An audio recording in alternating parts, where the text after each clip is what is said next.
Macarena. Baden, ¿me puedes ayudar a hacer la prueba de audio? ¿Aquí me escuchas? Ahí escuchan, ¿verdad? Sí, Yo ahí te escucho, te escucho. ¿Sí me escuchas? Sí, fuerte y claro. Ok.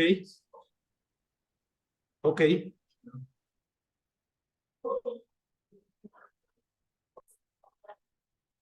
Bueno, entonces vamos a ver estos medios alternativos de solución de controversias.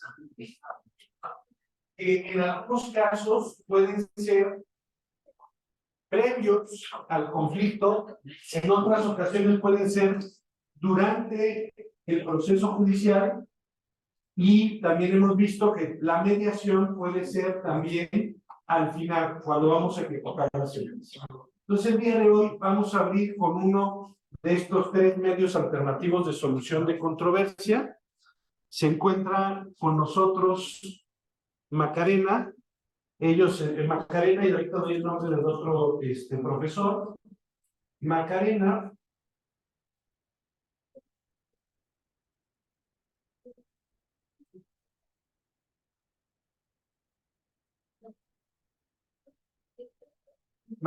Ariadna Traversado. Ella se encuentra en la universidad, tiene experiencia en la Universidad de Buenos Aires, también en la Universidad de El Salvador. Es ayudante de cátedra de las materias de Derecho Procesal 2 con el doctor Mario Machotra. También tiene cargo docente en la Universidad de Buenos Aires, como les había yo mencionado, y tiene la formación académica en la Universidad de El Salvador. Ha asistido también en cuanto a su formación académica en la Harvard Law School, en la Dirección General de Asuntos Legislativos de la Ciudad Autónoma de Buenos Aires, Legislatura de la Ciudad Autónoma de Buenos Aires. En la Harvard Law School tuvo el título de formación en Derecho Informático y Nuevas Tecnologías. En la Dirección General de Asuntos Legislativos tuvo el título de formación en asesoría parlamentaria, y además estuvo en el Instituto de Enseñanza Superior en Lenguas Vivas Juan R. Fernández, entre otras de sus características en el ámbito profesional. Pues el día de hoy se encuentra con nosotros para poder hablar del mecanismo alternativo de solución de controversias, que es el arbitraje. Más adelante me parece que también trataremos de enlazarnos con, ahorita les doy el nombre, el profesor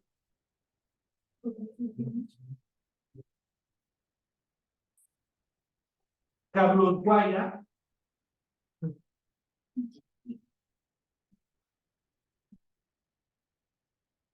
Carlos Guaya, quien es abogado de la Facultad de Derecho en la Universidad de Buenos Aires y Master of Laws, Cornell University Law School, New York, USA. Ha sido profesor de Derecho de Arbitraje Comercial Internacional de la Facultad de Ciencias Jurídicas de la Universidad de El Salvador en Buenos Aires, Argentina. Se ha desempeñado en su trayectoria profesional como Senior Partner en Guaya Abogados. Es consejero general del Gobierno de la Ciudad Autónoma de Buenos Aires y ha escrito y realizado publicaciones sobre prueba de oficio en el arbitraje comercial internacional, arbitraje y jurisprudencia, notas para un proyecto de ley de arbitraje, terceros en el arbitraje en el proyecto de reforma legislativa. Y bueno, pues es abogado admitido por la Corte de Justicia de Argentina desde 1981. Pertenece al Colegio de Abogados de San Isidro, provincia de Buenos Aires. Y bueno, estos son nuestros dos invitados el día de hoy, que están conectados desde Argentina y que forman parte de las clases o las cátedras o conferencias que traemos para ustedes para poder tocar los temas. Como ven, son los expertos en arbitraje. Macarena está realizando algunas investigaciones y desarrollos en la cátedra de arbitraje en la Universidad de El Salvador con el doctor Mario Machotra. Y bueno, pues acabamos de leer el currículum también de Carlos Guaya. En un momento te pongo transmisión para que veas al grupo, porque tengo que ocupar el celular, pero ahorita nos conectamos para que puedas tener contacto también con ellos y te damos la más cordial bienvenida. El piso es tuyo. Adelante, por favor. Bienvenido también, doctor Carlos Guaya. No sé si habrá oído su presentación. A los dos les agradecemos mucho que estén aquí enlazados con la Universidad Nacional Autónoma de México. Mi materia es sobre Derecho Procesal Civil. Son alumnos de cuarto, quinto semestre, algunos de sexto, alumnos y alumnas de cuarto, quinto y sexto semestre. Y vamos a empezar a analizar los medios alternativos de solución de controversias, y el primero que vamos a abordar con ustedes es el del arbitraje. Les agradecemos mucho que hayan hecho espacio en sus agendas para estar aquí con nosotros, y en un momento más les mando también ya cámara para que ustedes puedan también. Adelante. Muchas gracias, doctor. Le agradezco su De nada. invitación.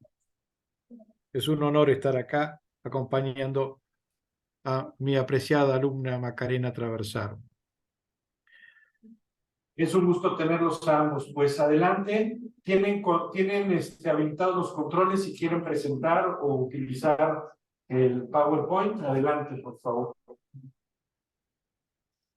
Bueno, buenas tardes. Mi nombre es Macarena Traversaro, como dijo el doctor Carrasco, y hoy vengo a hablarles de el arbitraje como método alternativo de solución de controversias. Denme un segundo para que les pueda compartir la presentación. Ahí tendría que estarla viendo.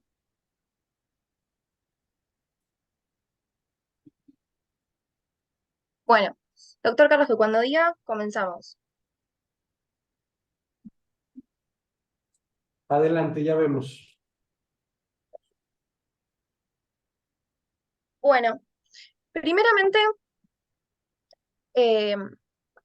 lo que quería mencionar es que, en mi opinión, el arbitraje no es solamente un método alternativo de resolución de conflictos, sino que además es un método esencial de resolución de conflictos.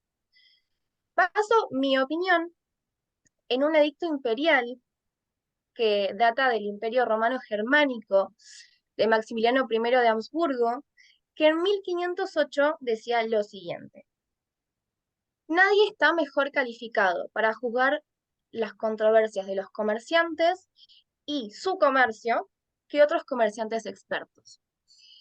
Esto nos da la primer pauta del principio de especialidad que tiene el arbitraje, que va a ser una de las características que vamos a estar desarrollando durante esta clase, pero que lo primero que nos dice es que quien está mejor capacitado, quien tiene la mejor calificación para poder decidir, es quien conoce de la controversia, quien conoce del tema, cosa que puede no darse dentro de lo que son los tribunales ordinarios. Cuando hablamos de qué es alternativo, hablamos de lo alternativo a lo judicial. Hablamos de una prórroga de jurisdicción de un tribunal ordinario a un tribunal arbitral. Charlando hoy con el doctor Guaya, tuvo la idea de plantear esta prórroga de jurisdicción que dice que a partir del momento en que el Estado, a través de la ley, admite el arbitraje como esta forma de resolución de controversias, le asigna ejecutividad y cosa juzgada. Entonces este arbitraje se vuelve una prórroga de jurisdicción pactada por las partes. Vemos entonces que lo alternativo de este medio de resolución de conflictos es el hecho de quitarle jurisdicción a un tribunal ordinario y dárselo a un tribunal arbitral. Además, lo tenemos como un método diferente, podríamos decir, de otros métodos de resolución de controversias. Como dijimos antes, primeramente las partes optan por someter la decisión a un particular o a un juez privado que va a ser llamado árbitro, quien va a estar investido de esta jurisdicción, pero Además, vemos en otros medios de resolución de controversias, como es la mediación o la conciliación, que el tercero, o el tribunal en sí, no va a intentar, como en estos medios de mediación y conciliación, que las partes lleguen a un acuerdo entre ellas, sino que va a decidir sobre la controversia. Cuando nos encontramos con medios como mediación y conciliación, nos encontramos con un tercero que lo que va a intentar es mediar entre las partes, es llegar a un acuerdo. Este no es el objetivo del árbitro. El objetivo del árbitro es principalmente solucionar la controversia como un juez privado. Ahora, algo que diferencia el arbitraje de un medio común, de un tribunal ordinario, es que estas partes que van a intervenir en el arbitraje van a gozar de plena libertad para elegir a su tribunal. Van a gozar de plena libertad para elegir quién va a ser el que va a juzgar, en este caso, su controversia. Por eso nos podemos remitir a lo primero que dije, que es la esencialidad, es un método esencial de resolución de conflictos, porque quien va a resolver la controversia va a ser quien conozca, quien esté especializado en el tema. Algo que tiene que ver también con esto, con este hilo, es que estas mismas partes van a poder poner condiciones para que estos árbitros tengan que reunir para poder encontrarse dentro del tribunal, teniendo en cuenta esto de la especialidad, de conocer del tema, nosotros vemos los tribunales ordinarios como jueces. Bueno, el arbitraje no hace a lo esencial, no hace que el árbitro tenga que ser un abogado, tenga que ser un juez. Árbitro puede ser una persona especializada en un tema, puede ser un contador, puede ser un perito, puede ser, hay arbitrajes sobre temas de deportes, donde quienes son árbitros son tenistas. Eso nos da las condiciones y también el hecho de la plena libertad de las partes de decidir quién es el que va a solucionar su controversia. Dentro de la característica esencial del arbitraje vemos el sometimiento voluntario. Generalmente, nosotros con los tribunales ordinarios no vemos un sometimiento voluntario a la jurisdicción. Acá nos encontramos con que la característica esencial de este proceso es que las partes deciden ir a arbitraje. Estas partes lo convienen y está fundado en su libertad de decisión, en su consentimiento. Las partes tienen que ponerse de acuerdo para que el arbitraje pueda llevarse a cabo.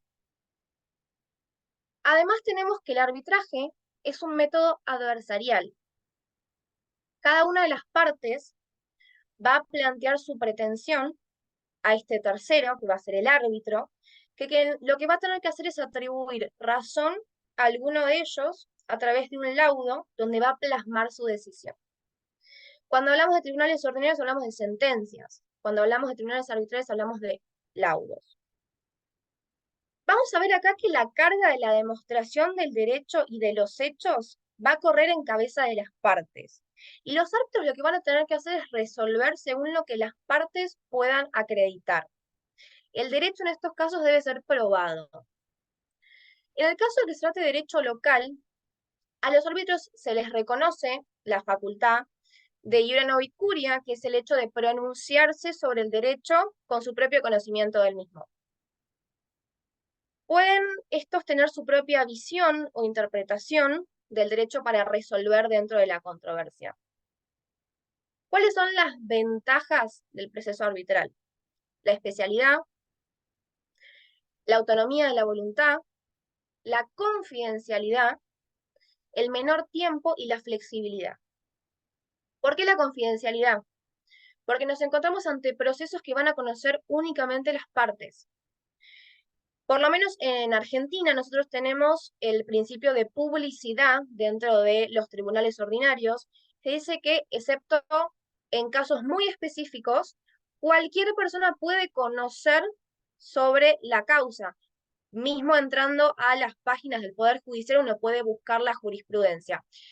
Esto no pasa en laudos arbitrales, ya que las empresas o las partes en estos procedimientos tienden a confiar en esta confidencialidad, sobre todo aquellas que se manejan dentro del mercado y no les es tan provechoso esto de hacer públicos sus problemas internos. La especialidad, como ya dijimos, el hecho de poder elegir quién es el que va a resolver nuestra controversia, la autonomía de la voluntad, que es lo más esencial, es que las partes van a poder pactar en su mayoría cómo quieren que se dé el procedimiento, cuál va a ser la sede, cuál va a ser el idioma, el menor tiempo. Hay una diferencia esencial entre los tribunales ordinarios y el arbitraje, y es el tiempo que tarda cada uno. Por lo menos en nuestro país, un juicio civil puede tardar entre 4 o 5 años, cosa que esto en el arbitraje no pasa. Tenemos un menor tiempo de resolución.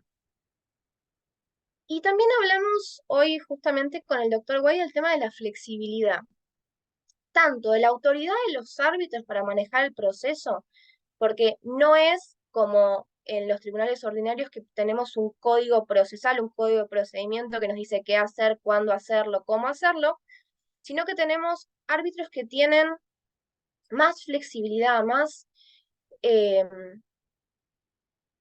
pueden decidir junto con las partes dentro del procedimiento, no están atados a artículos, no están atados a normas, pero también las mismas partes con sus peticiones, siempre que éstas se encuentren en un plano de igualdad. Ahora, esto hablando en términos generales. En términos mexicanos, ¿dónde nos encontramos legislado el arbitraje en la ley mexicana? Estoy haciendo una investigación y encontré que la materia mercantil, o sea, lo arbitral, lo vamos a encontrar en el Código de Comercio a nivel nacional y a nivel internacional en la ley UNCITRAL, en la de 1985. Después, en materia civil, el arbitraje va a estar regulado en cada código procesal de cada entidad federativa, porque la materia civil es de carácter local, que me corrija Hugo si no es así. Y después cada código procesal va a contener el juicio arbitral nacional de modo distinto, no en cuanto a fondo, sino en cuanto a forma. Ahora, nos encontramos con las materias no arbitrales, porque la autonomía de la voluntad no es total. Las materias no arbitrales son aquellas que pertenecen más que nada al derecho público. Por ejemplo, el derecho penal es no arbitrable, el derecho tributario es no arbitrable. En los temas de familia hay temas que sí son arbitrables y otros que no. Por ejemplo, el derecho a alimentos no es arbitrable. Los divorcios no son arbitrables excepto en cuanto a lo que sea separación de bienes y demás diferencias pecuniarias que tengan entre ellos. Las acciones de la unidad de matrimonio no son arbitrables. Y lo concerniente al estado civil de las personas tampoco. Todo lo que tenga que ver con incapacidad, tutela, curatela, eso no es arbitrable. El Estado se lo reserva a los tribunales ordinarios. Y en el derecho administrativo tenemos dos opiniones, ya que de por sí el derecho administrativo no es arbitrable, pero estuve leyendo juristas mexicanos que contaban que las leyes administrativas más recientes tenían algún que otro método alternativo de resolución de conflictos, pero eran las menos. Por ende, lo agregué a la lista también como materia no arbitrable. El Código de Comercio nos va a decir como disposición general que todas las disposiciones del presente título se van a aplicar al arbitraje comercial nacional y al internacional cuando el lugar del arbitraje se encuentra en territorio mexicano, salvo aquello que esté dispuesto, como siempre, en tratados internacionales, de los que México sea parte, o en otras leyes que establezcan procedimientos distintos o propongan que no sean susceptibles de arbitraje ciertas controversias. Dicho esto, basándonos en el Código de Comercio, vamos a ver que el acuerdo de arbitraje es el acuerdo por el cual las partes van a decidir someter a arbitraje todas o ciertas controversias que hayan surgido o puedan surgir entre ellas respecto de determinada relación jurídica, que puede ser contractual o no contractual. El acuerdo de arbitraje va a poder adoptar la forma de una cláusula compromisoria o cláusula arbitral que se va a encontrar dentro del mismo contrato, o la forma de un acuerdo independiente. Yo, al día de hoy, no sé qué opina el doctor Guaya, he conocido cláusulas arbitrales y cláusulas compromisorias que se encuentran dentro de los mismos contratos. Ya creo que es raro encontrar un acuerdo independiente de arbitraje. ¿Aquí está el doctor? A ver si... Perdón, no podía sacar el mute. Eh, lo normal es que el acuerdo de arbitraje esté contenido en el contrato que vincula a las partes y es aquel cuya violación por las partes va a dar lugar a la eventual controversia que se suscite entre ellas. No obstante lo cual, hay algunas circunstancias que no son las habituales, pero tampoco por eso son extrañas, que lleven a que un acuerdo de arbitraje se plasme en una cláusula compromisoria o acuerdo compromisorio posterior al arbitraje, perdón, posterior a los hechos que dan lugar a la controversia, o que, y esto sería lo más normal, haya disposiciones arbitrales contenidas en leyes que permiten a las partes optar por el arbitraje en el caso de una controversia. No me quiero extender en este aspecto, pero los casos más conocidos en este aspecto son aquellos que resultan de tensión, por ejemplo. La parte que invierte en un país integrante del tratado bilateral puede optar entre demandar al país en arbitraje o demandarlo ante los jueces de ese mismo país. Ahí hay, llamémosle, una cláusula arbitral optativa que está fuera del acuerdo por el cual pudo haberse llegado a concretar esa inversión. Dicho esto, ratifico entonces lo que está diciendo Macarena, que hoy en día la inclusión de una cláusula arbitral en los contratos es la manera más habitual de conformar la controversia en arbitraje. Muchas gracias, doctor. Dicho esto, vemos los elementos de la cláusula arbitral, aquellos que tienen que estar para que la cláusula sea válida.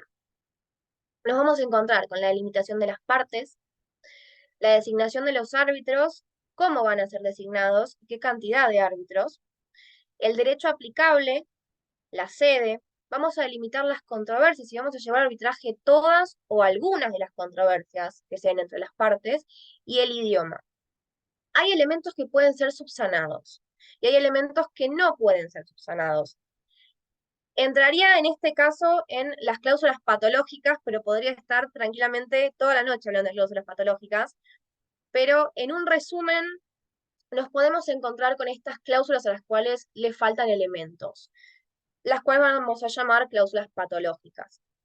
Teniendo dicho esto, en el caso de que se encuentren todos los elementos de la cláusula arbitral, la cláusula va a continuar y esta va a poder constar por escrito, por intercambio de escritos de demanda y contestación, por intercambio de cartas, telex, telegramas, facsímil, pero en este caso, hablando de medios de telecomunicación, estos medios de telecomunicación tienen que dejar constancia del acuerdo para ulterior consulta.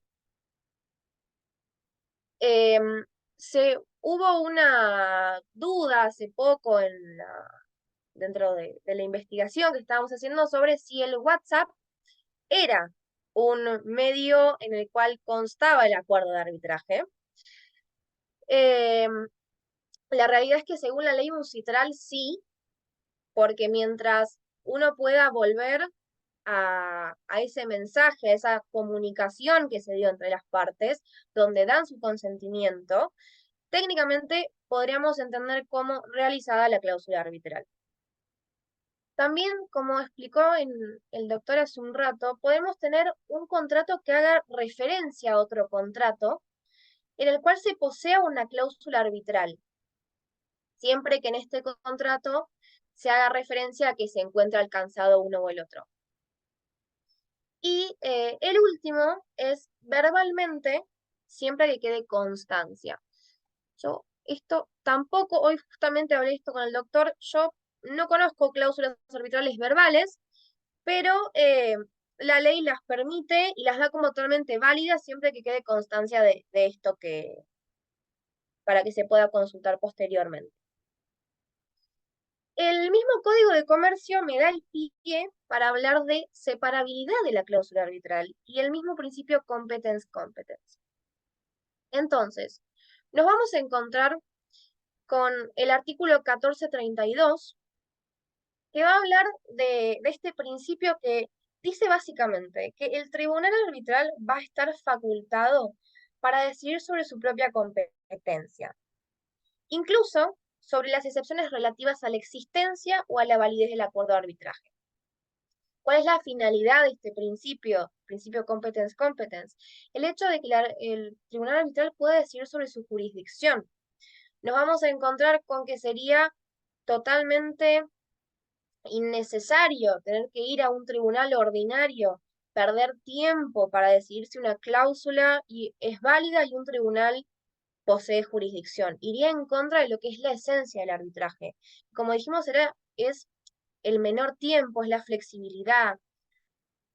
También, para esto, nos da la solución el Código de Comercio, como también nos la dan las leyes internacionales, que es que la cláusula compromisoria o la cláusula misma de arbitraje que esté comprendida en un contrato va a tener separabilidad de este mismo contrato. Por ende, el tribunal arbitral podría decidir que el contrato es nulo, pero la cláusula arbitral seguiría siendo válida. ¿Qué es lo que nos dice esto? Que si bien el contrato no poseía las formas necesarias para poder continuar, la cláusula arbitral, mientras posea los elementos y el consentimiento, va a dotar de jurisdicción a este tribunal que luego va a tener que resolver al final sobre esta controversia. El hecho de que el tribunal anule el contrato no anula su propia jurisdicción. Tenemos varios tipos de cláusulas arbitrales. Tenemos las cláusulas simétricas, que son aquellas donde las partes se encuentran en completa igualdad.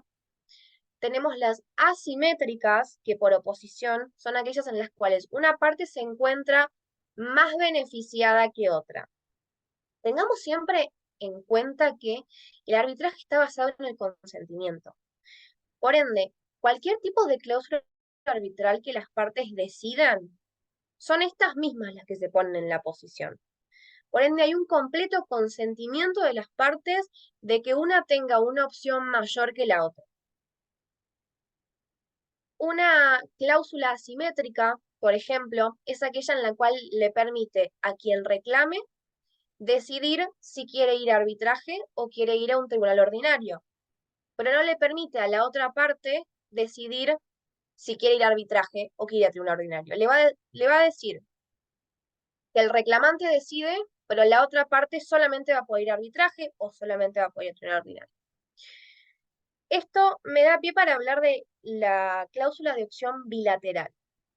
La cláusula de opción bilateral es muy interesante porque es una cláusula simétrica, pero es una cláusula simétrica que al momento de la controversia les permite a las partes decidir si continuar con esta idea del arbitraje, si iniciar un arbitraje como se pensó en el contrato, o ir a un tribunal ordinario específico. ¿Qué es lo que nos permite esto? quizá en el momento en que se da la controversia, las partes deciden que no les es tan provechoso un arbitraje, que prefieren ir a un tribunal ordinario por un tema de derecho, por un tema de jurisdicción, por lo que sea, por lo que las partes decidan, y esto les da la opción, cosa que las cláusulas comunes de arbitraje no. Como dijimos al principio, someterse a arbitraje es quitarle jurisdicción a un tribunal ordinario. Estas cláusulas de opción bilateral, si bien le quitan jurisdicción o al tribunal arbitral o al tribunal ordinario, permiten que las partes al momento del conflicto decidan a dónde quieren ir. Otro tipo de cláusula es la escalonada. La escalonada es aquella que más tiene que ver con los métodos de resolución de conflictos. ¿Por qué? Porque es aquella que las partes pactan con algo previo. ¿Qué es lo que las partes van a decir?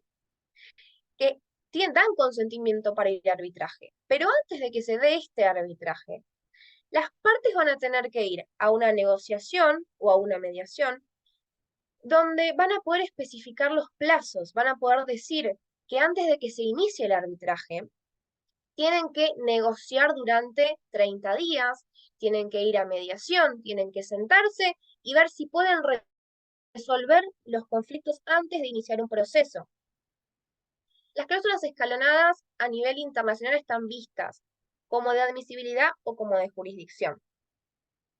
La realidad es que son obligatorias. Una cláusula escalonada es obligatoria, las partes no deberían poder saltearse este paso previo para llegar al arbitraje, pero se entiende que por un principio pro arbitrio y por un principio de que siempre, en el caso de que ya esté conformado el tribunal arbitral, se entiende que se debe continuar con el arbitraje, se han dado casos, sobre todo en Europa, en los cuales hay partes que se han salteado este paso previo y han continuado igual con el arbitraje.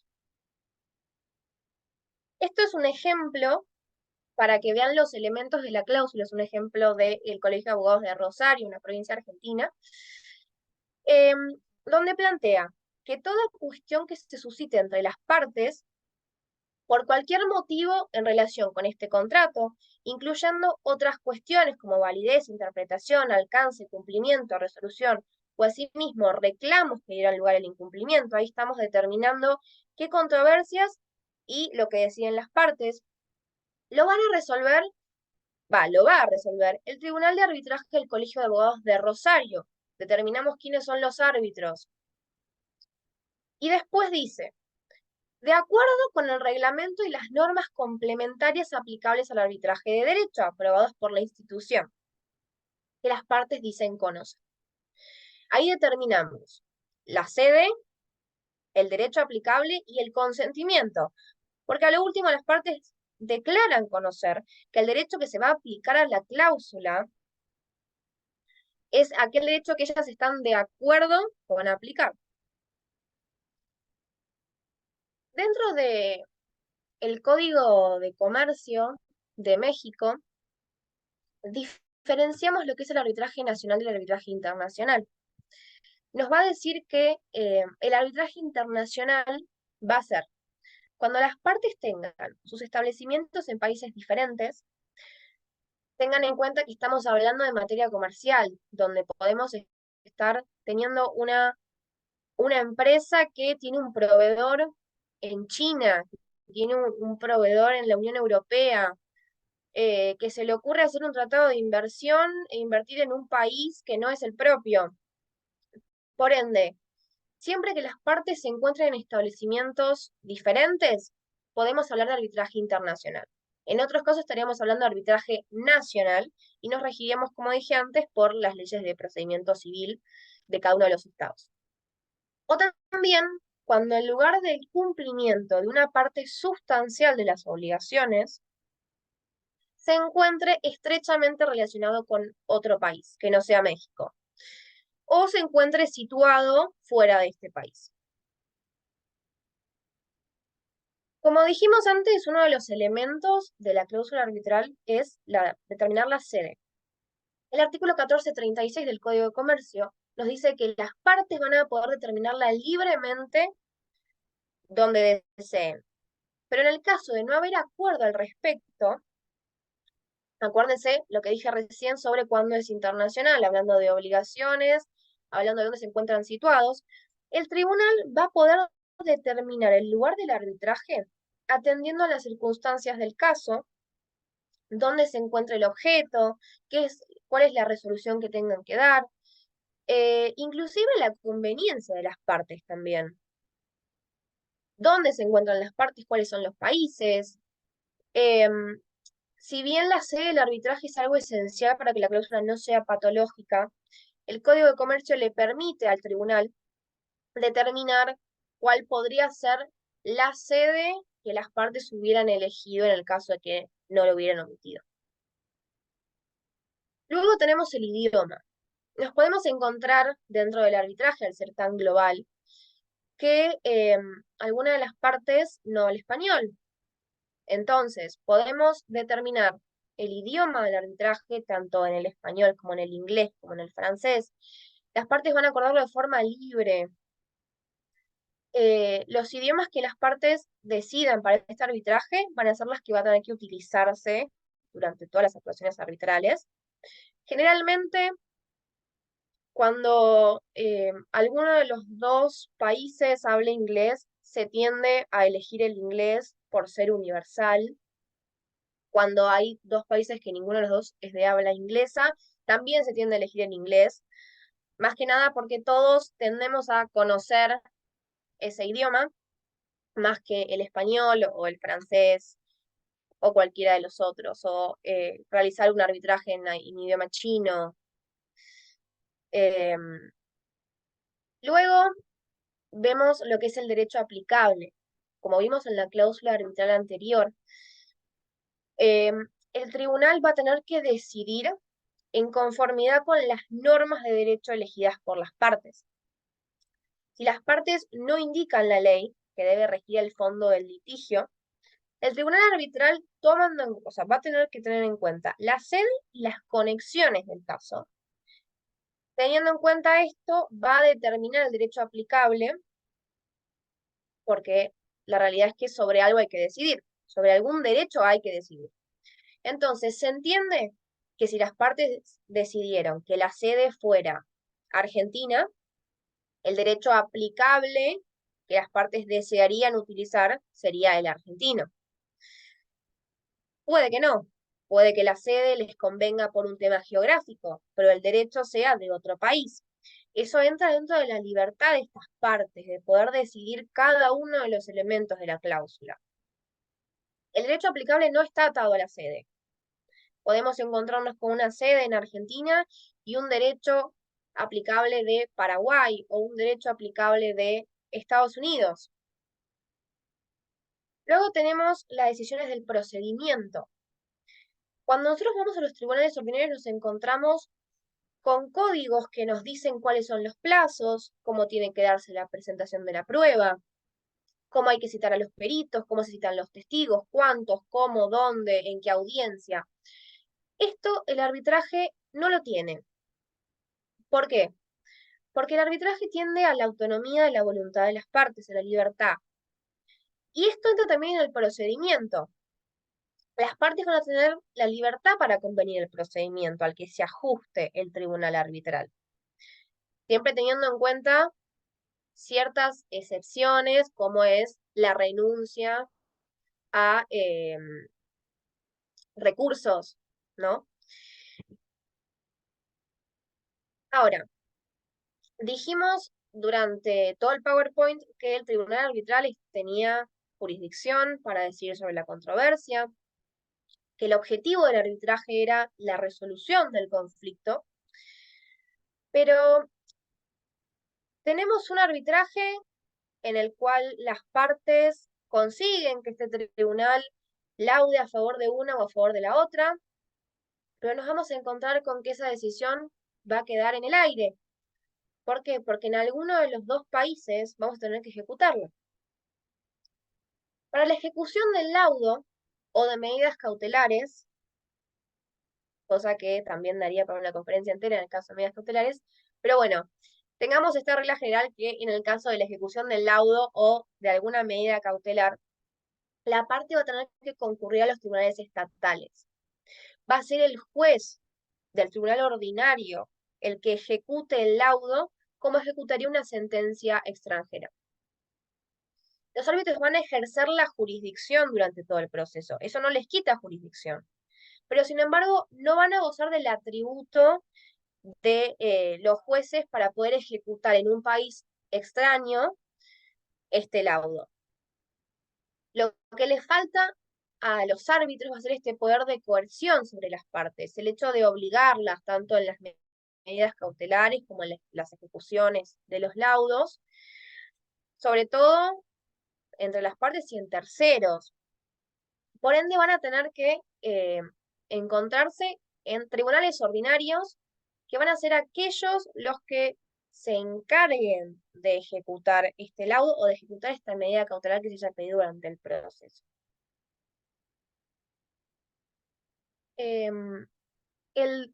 Habíamos visto hoy, bueno, se corrió del PowerPoint, pero básicamente había lo que planteaba esta diapositiva.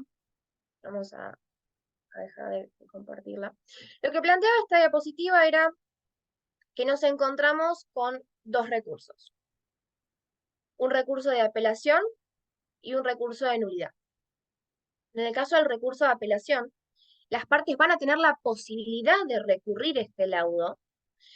Y hoy charlaba justamente con el doctor Guaya cómo era este tema de la apelación, si es que uno posee un tribunal arbitral superior que decida sobre la controversia, o si uno va a tener que ir a los tribunales ordinarios nuevamente. Y lo que el doctor me contaba era que las mismas partes van a poder decidir si prefieren que sea otro tribunal el que decida sobre la apelación, o si van a remitirse a una cámara de segunda instancia o un tribunal ordinario. Y había un ejemplo ahí de la Bolsa de Comercio que decía que en el caso, que me corrija el doctor si me confundo, que en el caso de la apelación se iba a ir a la Cámara Civil de segunda instancia, un tribunal ordinario. Como otro recurso, nos encontramos con el recurso de nulidad, que es aquel por el cual, si bien tenemos un tribunal arbitral que está conformado, tenemos un laudo que fue anulado. Entonces, como tenemos una cláusula arbitral válida, lo que va a pasar es que vamos a volver a conformar este tribunal arbitral. No vamos a ir a una cámara de segunda instancia, no vamos a ir a un tribunal ordinario. Vamos a volver a designar árbitros, vamos a volver a formar este tribunal arbitral para que se dé nuevamente el proceso. A mí lo que me gustaría es, si el doctor Guaya tiene tiempo, que nos explique más que nada sobre las funciones de los árbitros, porque el doctor Guaya ha sido presidente de varios tribunales arbitrales, ha ejercido hace muchos años como árbitro, y durante el PowerPoint, si hubo algo en lo cual no me detuve, es en contar cómo era el proceso desde el lado del árbitro, siempre desde el lado de la autonomía de las partes. Así que, doctor, si quiere, yo encantada.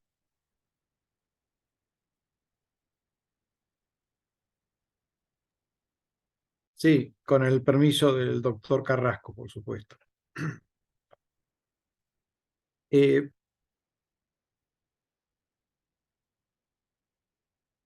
escuchás bien ahí? Sí, ¿no? Sí, perfecto. Bueno, Sí, escuchamos bien. perfecto. Dos reflexiones querría hacer a nuestra distinguida audiencia. La primera es preguntarnos y contestarnos por qué estamos hablando de arbitraje. El arbitraje es una materia incluida normalmente en el derecho procesal. Cuando yo era joven, hace muchas décadas, cuando en la materia de derecho procesal el profesor quería aplazar al alumno, le preguntaba por el arbitraje. Entonces, como el alumno no sabía nada y el profesor menos, tenía la posibilidad de aplazarlo y que vaya de vuelta a dar examen. Eso pasó hace 40 años. ¿Pero qué significa hoy el arbitraje? ¿Por qué hoy estamos hablando de arbitraje en la universidad? ¿Por qué hay materias completas, asignaturas completas en esta universidad y en las universidades de casi todo el mundo tratando el arbitraje? Por una simple razón. El arbitraje es hoy el principal método de resolución de conflictos comerciales internacionales.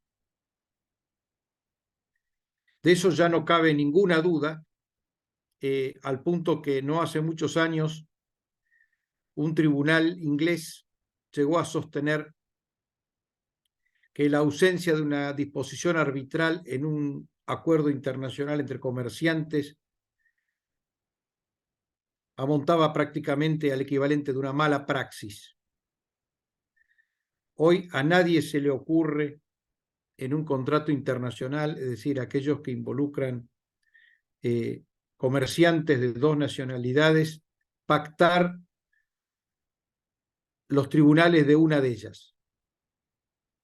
Por muchas razones, desde la desconfianza, desde las influencias políticas, desde el conocimiento del derecho, desde la falta de especialidad.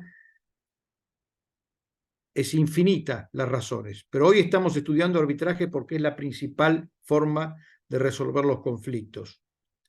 No me tiembla el pulso si yo les digo que en arbitraje se resuelven conflictos cuya entidad económica supera la de toda la entidad económica de los juicios estatales de un país cualquiera. Para que tengan esa idea. Esta es la forma de resolver los conflictos y estamos estudiándola porque tiene una concreta actualidad y quienes somos practicantes del arbitraje, como es mi caso, desde hace 35, 40 años, lo hemos visto crecer en mi país y en el mundo con una absoluta vitalidad. Le ha dado al comercio una seguridad y una calidad en términos de resolución de los conflictos que antes definitivamente no tenía. Los esfuerzos hechos por las Naciones Unidas para poner en vigor la famosa Convención de Nueva York de 1958, de la que tanto los Estados Unidos mexicanos como la Argentina son parte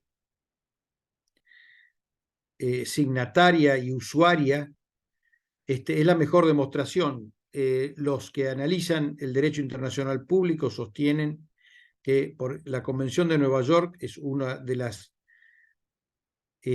piezas del derecho internacional público más exitosas de la historia de la humanidad, y se refiere precisamente al arbitraje. Hay otros tratados en materia de arbitraje que son propios de otras jurisdicciones más acotadas, como puede ser la Unión Europea, también en los Estados Unidos, mexicanos con Estados Unidos de Norteamérica y Canadá tienen el NAFTA, que también tiene una disposición arbitral para las inversiones, etc. Pero el documento esencial que revela el éxito y la importancia universal del arbitraje es la Convención de Nueva York de 1958. Y ahora, siempre con el permiso del doctor Carrasco, unas pequeñas palabras relacionadas con qué significa ser árbitro. Cualquier persona puede ser árbitro. De hecho, tanto la ley mexicana como la norteamericana, como la argentina y la Convención de Nueva York admiten que sea árbitro cualquier persona mayor de edad. Es decir, ni siquiera se necesita un título profesional y el ejercicio del arbitraje en sí mismo, de la función de árbitro, ni siquiera se considera el ejercicio del derecho, que no es el caso de los abogados que representan a las partes en arbitraje. Pero árbitro puede ser cualquier persona. Y esto es por qué es así. Puede ser cualquier persona porque el origen del arbitraje, ilustrado por estas frases del emperador Maximiliano que trajo a colación Macarena, es porque el arbitraje existe porque las partes eligen quién va a resolver la controversia y son los mejores jueces de la calidad técnica y ética de la persona que va a resolver su controversia. En el juicio estatal, cuando nos sometemos a la justicia del Estado, nos sometemos a un sistema en el cual es el Estado, en cualquiera de sus formas, el que nos asigna un magistrado, cuyas credenciales han sido previamente verificadas por el sistema judicial o legal que corresponda. Y las partes están obligadas a aceptarlo. El arbitraje existe porque lo que las partes prefieren, especialmente en los contratos comerciales de gran envergadura con impacto internacional, es que no sean esos jueces del Estado los que resuelvan la controversia, sino sean personas idóneas, elegidas por las partes para ese cometido. Por eso existe el arbitraje.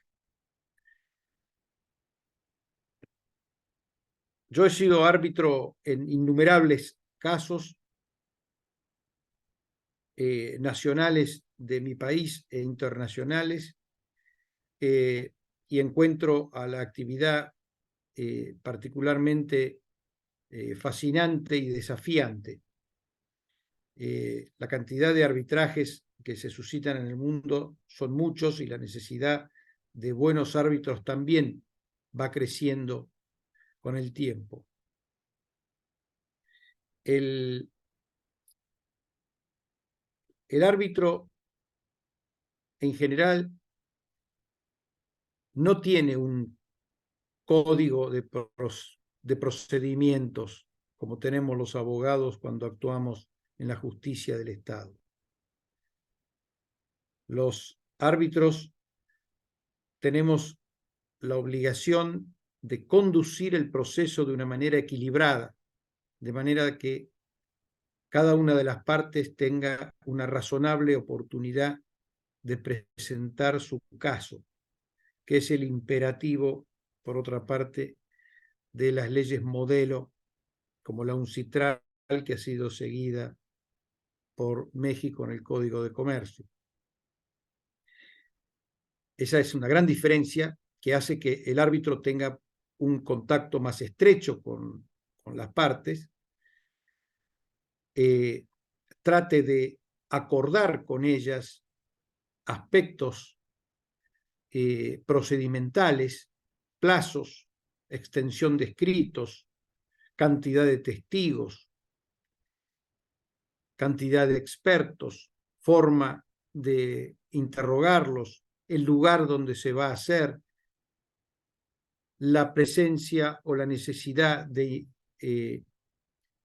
sistemas electrónicos, tanto para interrogar a los testigos como para tener una grabación de la audiencia, etc. Al no haber un código, todas estas cuestiones, como les digo, son normalmente acordadas entre las partes por iniciativa del árbitro o de los árbitros. Y la diferencia entre decir el árbitro y los árbitros es importante porque casi todos los procesos se suscitan en tribunales de 3 árbitros. Es lo normal. Salvo procesos de poca importancia económica, en general, las partes prefieren, y los reglamentos arbitrales institucionales indican que es mejor conformar un tribunal de 3 árbitros. ¿Cómo aparecen esos árbitros? Bueno, cada parte designa uno y entre los 2 árbitros designan al tercero. Esa es una forma de hacerlo bastante común. A veces, cuando interviene una institución administradora, la presidencia del tribunal la completa la entidad administradora. A veces no se ponen de acuerdo las partes en designar el árbitro presidente, entonces tiene que hacerlo un tercero. Pero sea como fuera, el tribunal suele ser también un equipo de personas, a veces un equipo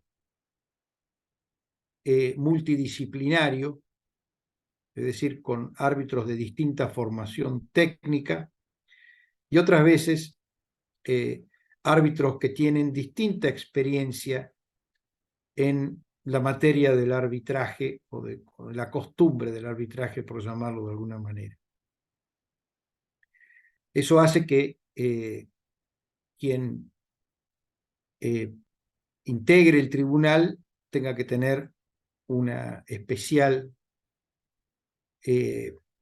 habilidad para manejar esta pequeña comunidad que se forma entre los árbitros para conducir el procedimiento de modo tal que no se agreguen controversias entre los árbitros a la controversia que ya las partes tienen que resolver. Y eso les aseguro que no es poco. Quizá el mayor desafío del arbitraje es haber logrado un buen tribunal que funcione de una manera flexible y fluida y que los árbitros, más allá de las opiniones que puedan tener, porque no tienen por qué estar de acuerdo siempre en la sustancia, sí entiendan que su función es resolver un conflicto y que además están resolviendo un conflicto, como ha dicho Macarena, con efectos jurídicos concretos. Uno de ellos es la cosa juzgada, porque no se puede reeditar el conflicto una vez laudado, y la otra, y no menos importante, es la ejecución. Los laudos son sentencias. Las sentencias se ejecutan. El Código de Procedimiento de México, igual que el de la Argentina, y como lo dice la Convención de Nueva York, hace que las sentencias de los tribunales arbitrales, sean estos mexicanos o extranjeros, puedan ser ejecutadas igual que las sentencias de los jueces. De modo que este poder inmenso que se le confía a los árbitros debe ser ejercido con la mayor responsabilidad. Esto hace al arbitraje particularmente desafiante y, como dije al principio, fascinante.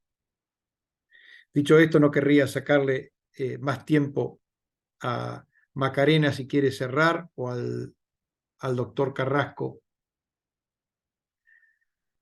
para completar la clase de hoy.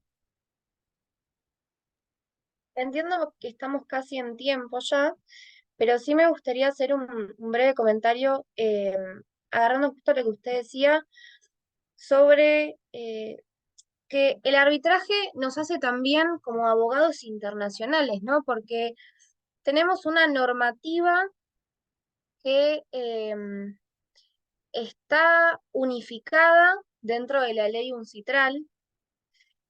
Tenemos un reconocimiento de los laudos que se encuentra en la Convención de Nueva York. Entonces, creo que el arbitraje trajo además la globalización de lo que es el ejercicio de la profesión como abogados. El hecho de conocer estas fuentes nos permite litigar en arbitraje, nos permite presentarnos ante un tribunal arbitral desde la China hasta mismo Argentina. Las leyes de arbitraje, por lo menos yo lo he visto en el Código de Comercio de México y lo veo en la ley de arbitraje argentina, están basadas en un 99% en la ley UNCITRAL. Entonces, conocer la ley UNCITRAL nos hace conocer la mayor cantidad de leyes arbitrales con las que nos vamos a encontrar en el ejercicio de la profesión. Conocer la Convención de Nueva York nos permite que se nos reconozca este laudo, este derecho que nos reconoció el tribunal a nivel internacional, con todos los países firmantes de esta convención. Nosotros nos aseguramos que esta decisión del tribunal va a ser sí o sí acatada en el país que tengamos que ejecutarlo. Entonces, como para cerrar, me gustaría tener esta idea, ¿no? De que sí, el arbitraje es un método esencial y alternativo de resolución de conflictos, pero cuando lo dejamos solamente en eso, lo achicamos, lo limitamos, lo vemos como la mediación o como la conciliación. El arbitraje es mucho más, el arbitraje es globalización, el arbitraje es unir legislaciones, es poder solucionar conflictos entre personas que se encuentran en países totalmente diferentes, con derechos y costumbres totalmente diferentes. Por eso mismo es tan interesante esta materia que en Argentina está poco aprovechada el día de hoy, pero la verdad o sea, es la definición de la globalización poder utilizar el arbitraje como método de solución de controversias. Esa es mi conclusión. No sé si el doctor Carrasco está de acuerdo. Muchas gracias, Macarena. Muchas gracias, doctor Carlos. Nos han dejado con una visión sobre lo que es el arbitraje bastante clara. Nos permitieron tener un acercamiento, como tú bien lo mencionas, desde la concepción de un medio o mecanismo alternativo de solución de controversia entre dos personas que pueden estar en un mismo país, pero también la visión de qué tan necesario es un mecanismo de esta naturaleza hoy que estamos tan globalizados, hoy que hay empresas particulares o empresas y gobiernos que están realizando operaciones y que eventualmente tienen que resolver esos diferendos a través de un mecanismo tan importante como es el arbitraje. Lo que hoy nos compartieron en cuanto a la experiencia que tienen cada uno de ustedes, cómo nos llevaste de la mano en cómo se implementa desde la cláusula compromisoria o el compromiso arbitral, el contenido, cómo se va realizando, referencias tan importantes y dejar también, creo, la referencia que hizo el doctor Carlos de que no es necesario ser abogado para ser árbitro. Eso creo que parte también mucho el cartabón que tenemos sobre lo que un abogado puede hacer o no puede hacer y sobre los alcances que también podemos tener con este tipo de mecanismos alternativos de solución de controversias.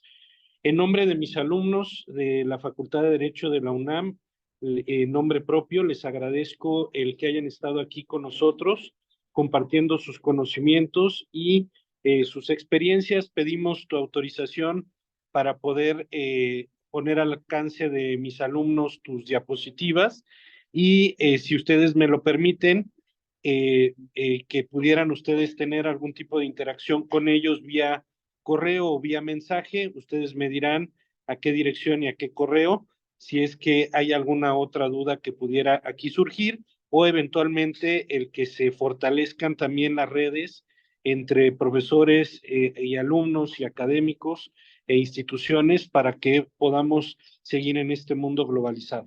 Pues sin más, doctor Carlos, le agradezco mucho. Macarena, muchas gracias por haber estado aquí. Seguimos en contacto y pues esperamos verlos pronto. Muchas gracias. Un placer, muchas gracias por la invitación. Muchas gracias, profesor, y estamos a la orden. Y aquí en el chat les dejo mi correo electrónico a usted y a los distinguidos alumnos.